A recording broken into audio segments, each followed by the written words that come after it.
नमस्कार. Radio MPSC गुरुमध्ये मी प्राध्यापिका शीतल पाटील आपल्या सर्वांच्या आजच्या विशेष सत्रामध्ये पुनश्च एकदा सहर्ष स्वागत करते. मित्रांनो, नुकताच म्हणजे 18 जानेवारीला हरिवंशराय बच्चन यांचा स्मृती दिवस होता. त्यानिमित्ताने त्यांच्या काव्याचा थोडक्यात आपण आस्वाद घेणार आहोत आणि तसेच त्यांच्या जीवनकार्याचा आढावा जाणून घेणार आहोत. प्रसिद्ध हिंदी कवी, जन्म अलाहाबाद येथे एका कायस्थ कुटुंबात. हरिवंशराय यांना लहानपणी कौतुकाने सर्वजण बच्चन म्हणत आणि पुढे याच नावाने त्यांनी लेखनही केले. त्यांच्या वडिलांचे नाव प्रताप नारायण बच्चन. बच्चन यांचे आरंभीचे शिक्षण उर्दूतून झाले. घरची गरिबी त्यामुळे शिक्षणात खूप अडथळे निर्माण आले. 1929 मध्ये अलाहाबाद विद्यापीठातून ते पहिल्या वर्गात BA झाले. 1938 मध्ये MA व 1939 मध्ये बनारस येथून ते BT झाले. 1942 पासून अलाहाबाद विद्यापीठात इंग्रजीचे प्राध्यापक म्हणून ते काम करू लागले.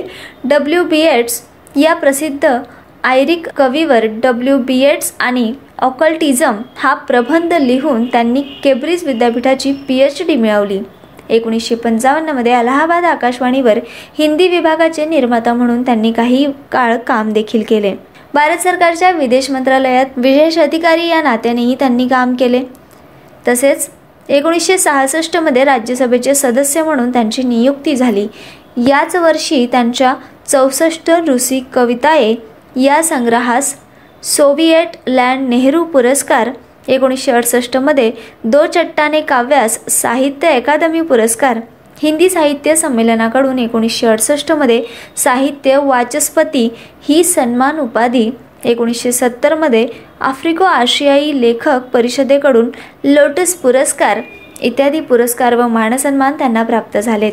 हरिवंशराय बच्चन यांच्या सुरुवातीच्या काळातील उमर खय्याम ही कविता खूप प्रसिद्ध झाली. प्रसिद्ध मधुशाला ही उमर खय्यामने प्रेरित होऊन त्यांनी लिहिलेली आहे. मधुशालामुळे हरिवंशराय बच्चन यांना खूप प्रसिद्धी मिळाली.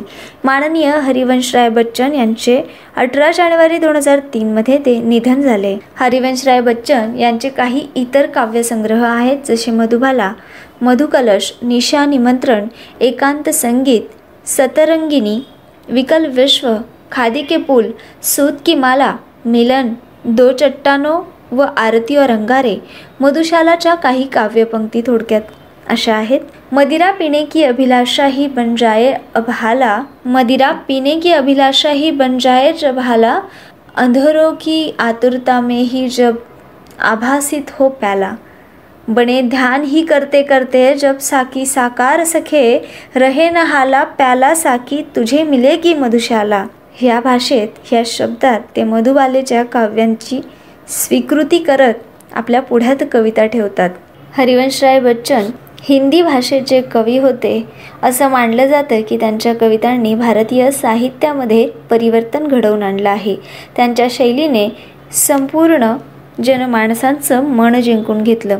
आजही हरिवंशराय बच्चन यांच्या काही कविता ऐकल्या की मन आनंदानं खुलून जातं. त्यांच्या कवितांमध्ये सदैव जीवन असं फुलवून त्यांनी दाखवलेलं आहे. जीवनाची वास्तविकता त्यांच्या कवितेतून आपल्याला दिसून येते.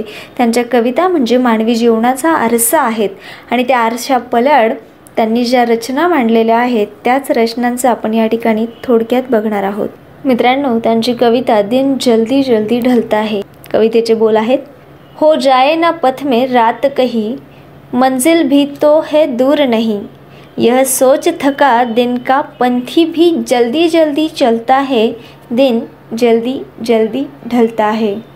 बच्चे प्रत्याशा में होंगे, नीडों से झांक रहे होंगे, यह ध्यान पैरों में चिड़िया के भरता कितनी चंचलता है, दिन जल्दी जल्दी ढलता है. मुझसे मिलने को कौन विकल, मैं होऊं किसके हित चंचल, यह प्रश्न शिथिल करता पद को भरता उर में विहलता है, दिन जल्दी जल्दी ढलता है.